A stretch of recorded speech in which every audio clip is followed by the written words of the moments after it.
to be more careful, because these dudes, they something else. They something else.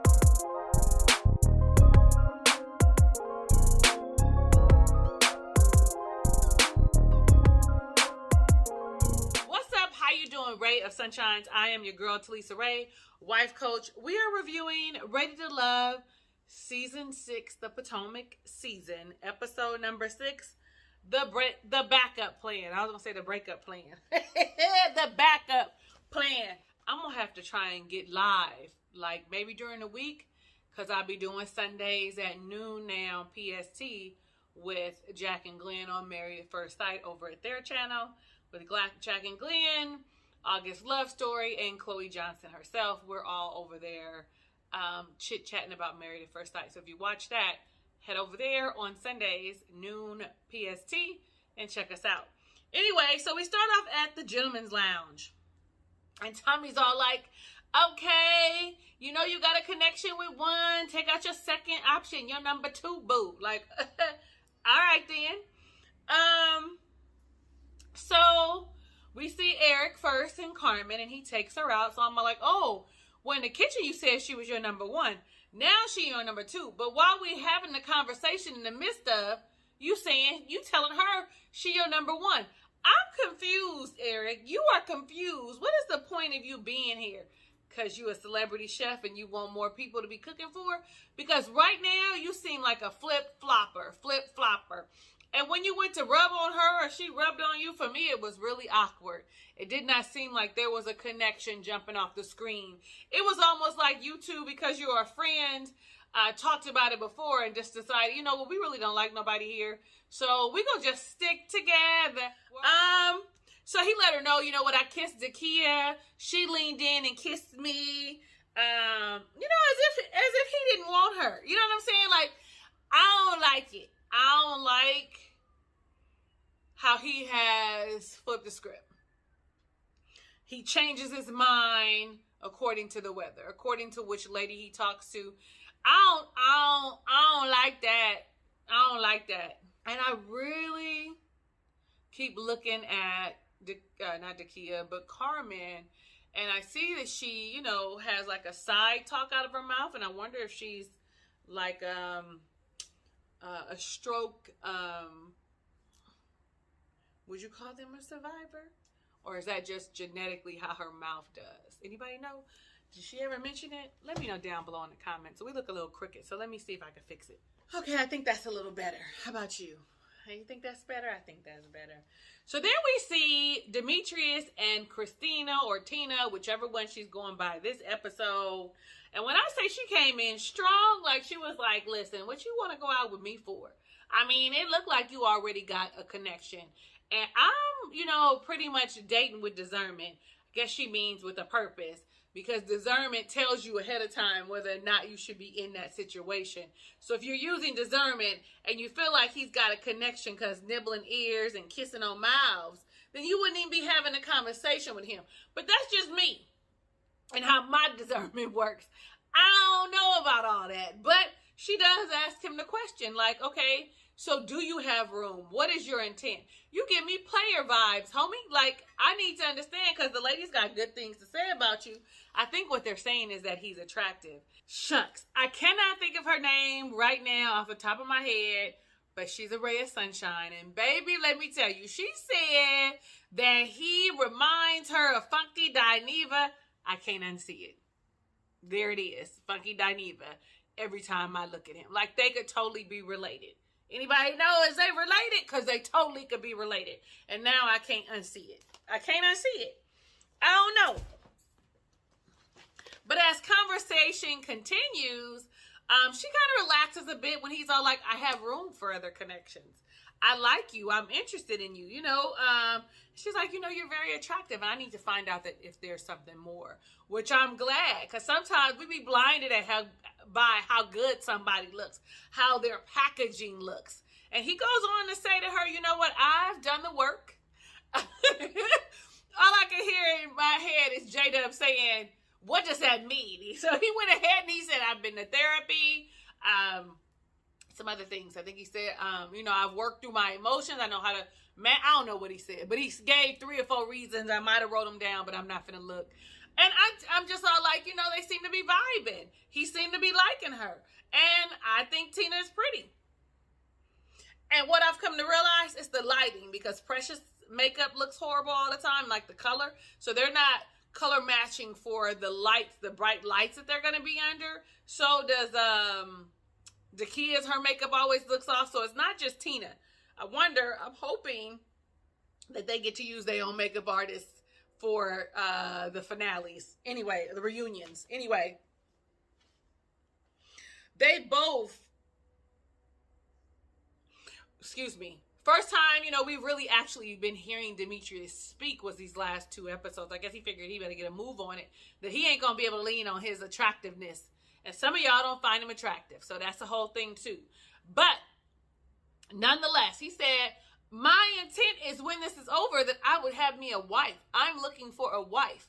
Like, I'm not here to play no games. That's when he said he did the work and he went to therapy and yada, yada, yada. So, listen, that's very much so attractive to a lot of women that are ready to be married. They're like, me too. I mean, not me. That's what they saying.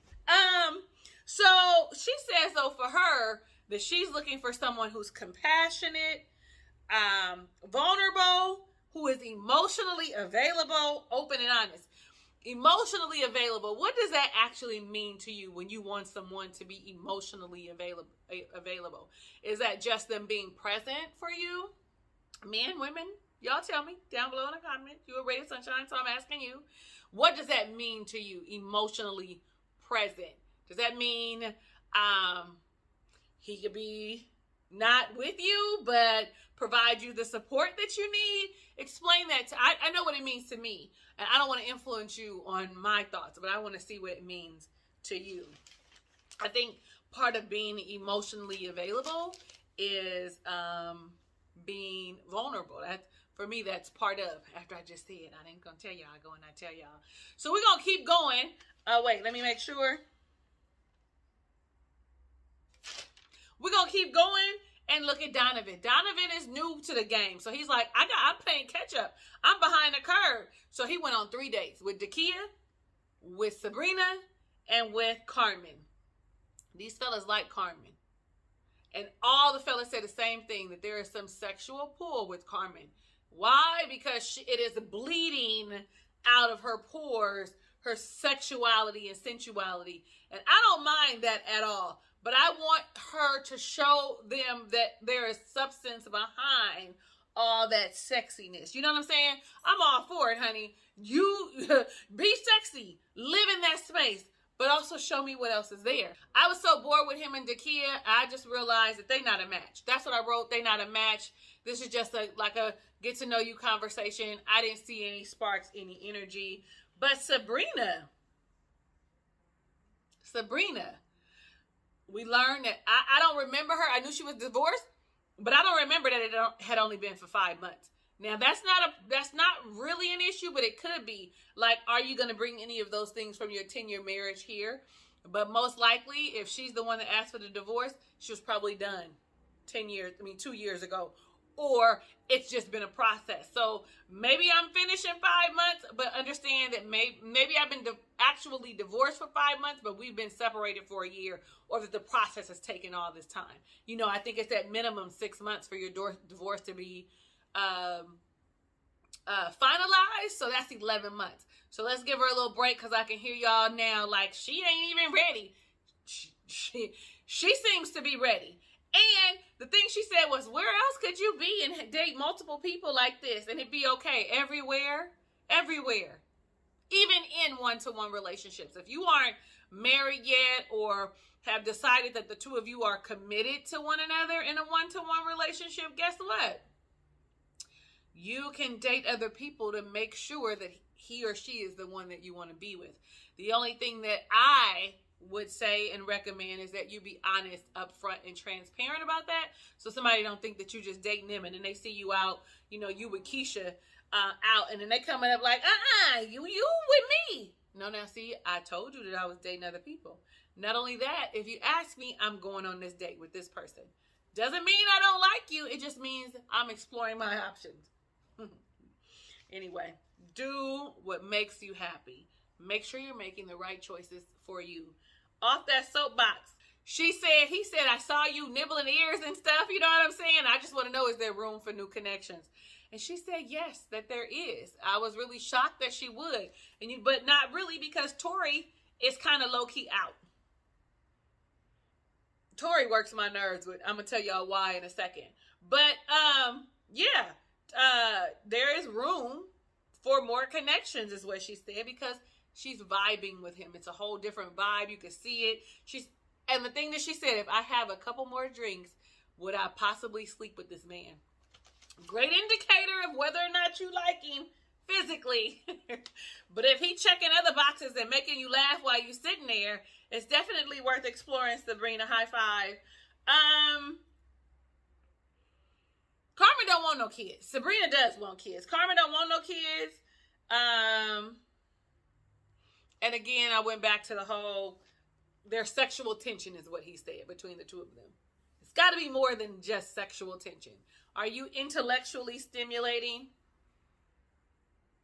Are you, what are your ethics, values? What's your integrity? Do you have integrity? You know what I mean? Like, what is your background? When I say intellectual, not just brains, but can you hold a conversation? Are people going to be looking at you lost? Like, that's big for me. Like, I want you to have brains, but I want you to be able to articulate in a setting. I want you to be comfortable and confident. Like, it's got to be more than sexual energy between the two of us. I'm off of that soapbox. Let's keep going and talk about Clifton and Jakia. And the thing is, he hit the nail on the head. He was like, she gives me 9 to 5 vibes. It does she does always present herself as very professional, which is great, right? But it doesn't seem like she can relax and have a good time. Yes, I'm laughing and talking, but it's that interpersonal laugh and talk that you do when you're talking to your coworkers or you're courting someone for a business. That is what she's on. So I totally understood what he was saying. And it seems like, he's got to see another side of her. She's an adrenaline junkie. Honey, he got to feed her some oysters and let it slide down her throat. Like, she's like, I got a good gag reflex. Listen, sometimes when people be gagging, they don't be gagging. Okay? It's just for the effect. I'm going to just put y'all on game, fellas. It be just for the effect. They're not really gagging. It's just so, stroke your ego. Oh my God. Like, don't be mad. But yeah. She was like, he Big Daddy. I'm put Big Daddy on his shirt, Little Mama on mine. I was like, that's cute. And what else I got? Oh, there's some sexual attraction there between the two of them. To put something in my mouth. I guess they've been on a few dates. Is that okay for y'all, for him to say that? Put something in my mouth? I mean, I don't know, but we're going to talk about Paul and Joy. Paul is the most salty, bitter man I have ever seen on these shows.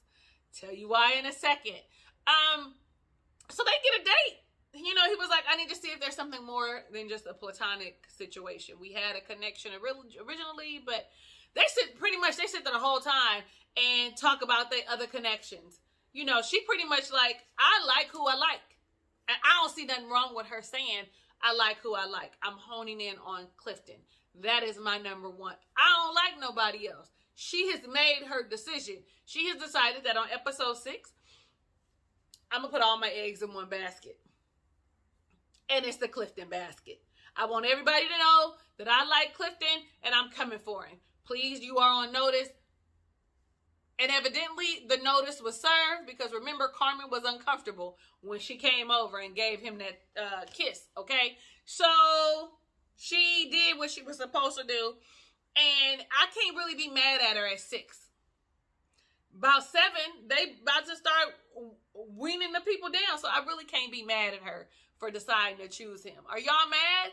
Do you think that she should have kept another option open? She don't have no other connections. If you ever paid attention, she did not. She gives me very much so homegirl vibe. Very much so, not even homegirl, one of the boys. her energy is always one of the boys, except for with Clifton. With Clifton, you get to see more of her feminine energy. You know, someone made a great point. She was raised by her dad. It was Mona. She made a great point that she was raised by her dad, so she relates well, easily, and is comfortable with the fellas. And so if I don't like you, I'm not going to play that game with you and lead you on. Because I'm, you know, like, I can relate to you on all other levels. So, Joy was like, I'm bored of the process. I want what I want. I know what I want. It's time to figure it out. Probably her and Clifton have had that conversation. But Clifton does have his eyes elsewhere. So we see Laverne and Ace, and I wrote down, that's your number 2? I thought she was your number 1, but it's kind of more clarified a little later. He got her a gift. He seems to be a lot calmer when he's with her, and it must have to do something with her energy. It's got something to do with her energy. He's being very gentlemanly towards her.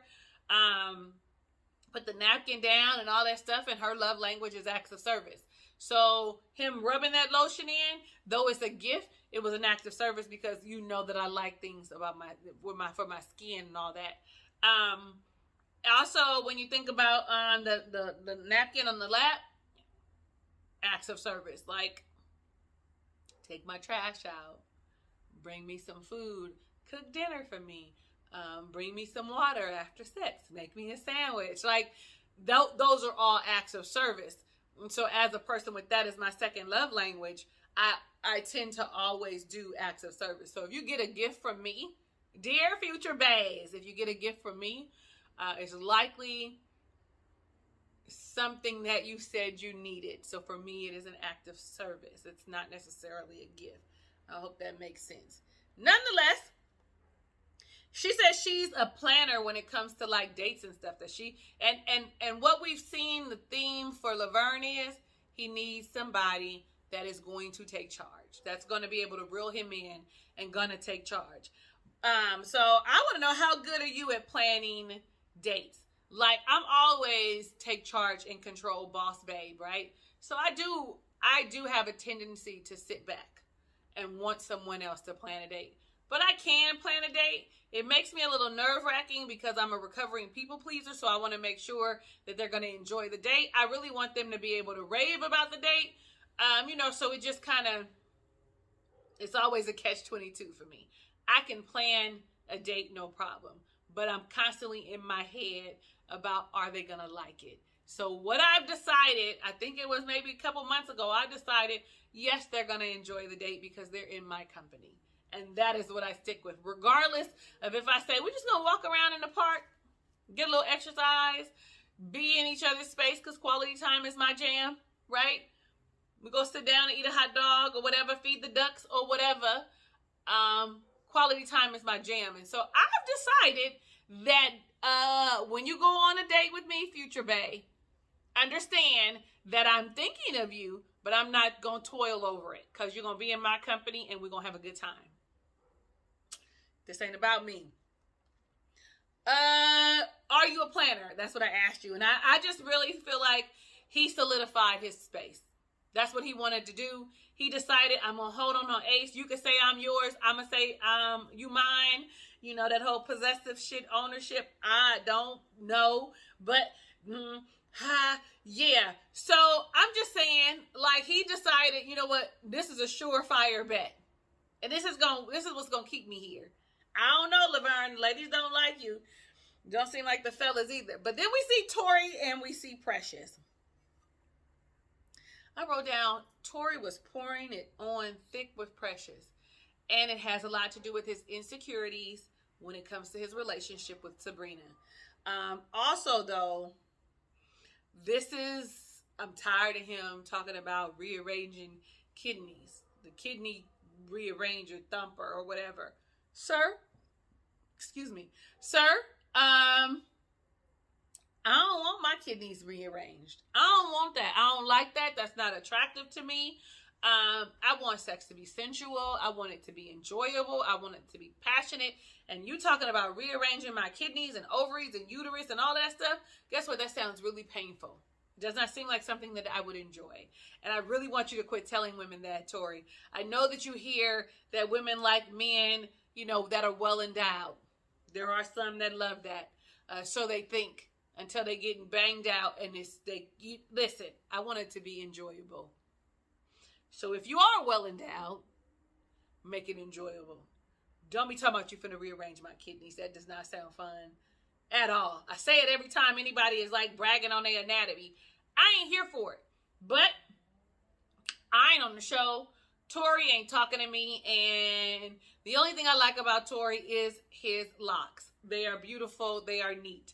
That is all I like about Torri. So he and I wouldn't even be in the same stratosphere. He probably wouldn't even look my way, honey. Because it looks like Precious is taller than him. But when it comes to Sabrina, she's nice and petite. There's nothing petite about all this goodness, all these curves, all this lusciousness.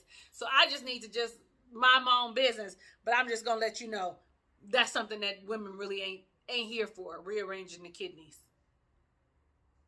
Anyway, you do know that the G-spot is only 4 inches up in there. It ain't even that far. It's a little soft spot. Your 2 little fingers can take care of it, okay? If you know what you're doing. So you don't need to be ramming nothing up in our delicate spaces. Have mercy. So they taking shots and stuff. And the conversation with him is very sexual, which is normally Precious. But after Precious was on the chopping block, she don't want to have that conversation no more. They take another shot. He goes in to kiss her. She's all like, I don't know what that's about, but I don't feel a love connection with him. And he's saying, oh, my heart is with Sabrina. Because they both have the wrong approach. They both have the wrong approach. I hope he's not telling Sabrina all the time about what he gonna do to her, or maybe he done it already. I don't know, because he sure is secure about his connection with Sabrina. But Sabrina's all like, I like you and you and you. Well, how the song go? Oh, the Lil Wayne song. And I like her too. I like her, and I like her too. So I like him, and I like him too. Y'all know what I'm trying to sing. It's off key, but y'all got it. So now we back at the lounge. The fellas share who they went on dates with and how things have switched and how they see people in a different light. You know, Eric is now saying Jakia is number 2. But Carmen had already said that she was number 1 from back in the kitchen. So I just be so confused. Like, Eric need to go on about his business. Go about his business. They all talk about how their dates were, etc. But one thing that occurred was Laverne, he's all like, yeah, I've chosen. Ace is my girl. And I want to give y'all some advice. And the advice is not to be afraid to say who you like. Don't be fearful of that. Even if they like them, they like them, they like them, it's okay. It does not seem like the fellas are receiving his advice well. Because Eric is like, I don't need no advice. Eric, it looked like you do from what we see in a little bit. So maybe you should calm down and should have been listening. And then him and Demetrius go back and forth for a little bit. Demetrius is like, I'm being intentional. He's like, you're cutting me off. Like, I'm all like, oh, y'all acting like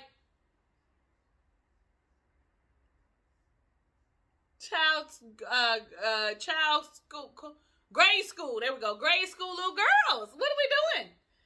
Grade school, high school, whatever. Y'all acting like little girls going back and forth. You cutting me off. I'm not finished. See, you did it again. I'm all like, what is that testosterone right there? What is that? Because just last week, Demetrius was checking on Laverne, trying to make sure he was good. So right here, I'm all like, oh, Laverne, you not only have rubbed the women wrong, but you have rubbed the men wrong as well. You out next, buddy. I think you the next one to go. It's all right. You being with Ace ain't gonna save you. You Ace's only connection. So, I mean, both of y'all will be out. And it looks like, when I look, Sabrina has the most connections. Good for her. Listen, is she going to be narrowing things down coming up? She going to have to. Here comes 7 and 8. She going to have to. By 8, we're going to have to know who her serious connections are. I mean, I would think so. This is what you want. If you want 1-1, or just date all 3 of them. You going to get married again already? You ready to do what? Okay, girl. That's just me. So, who's out? Who got the vote for being out? Precious, because she seems like the party girl, and Joy, because she has no other connections. Like, she's done with playing the games. And so here's where I was like, Paul is full of shit. Because Paul was like, yeah, I went out with Joy, and I had to let her know that it's just a platonic connection. For me, when I watched it, it looked like Joy was saying it from when she sat down, when she walked in the room. Boom! Guess who stepped in the room? Your platonic friend Joy. Like, what? Why? Oh, and let's go back for a second. Because Demetrius talked about how he was digging Tina. Digging on you, digging on me. I'm going to play that. Baby, baby. Ooh. It's all I got. It's all I got. I gotta be in love or something like that. I'm digging on you. I gotta go play that. Yeah, the TLC. Anyway, every time somebody says that they like Tina, he gotta interject and be like, you know what? Me and Tina from day one, nobody cares, Paul, except for Tina. But Demetrius surely is sliding in. And guess what? He's an older man too, as it relates to the age of Christina. So Demetrius is tasked with talking to Joy, and Clifton is tasked with talking to Precious. And Joy is all like, me and Demetrius don't have no connection. I don't know what this one-on-one date is about. Yeah, you do, girl. Why are we pretending like you don't know that you up on the chopping block? I understand that you don't know why, but you know you up there. And she kind of says a whole lot.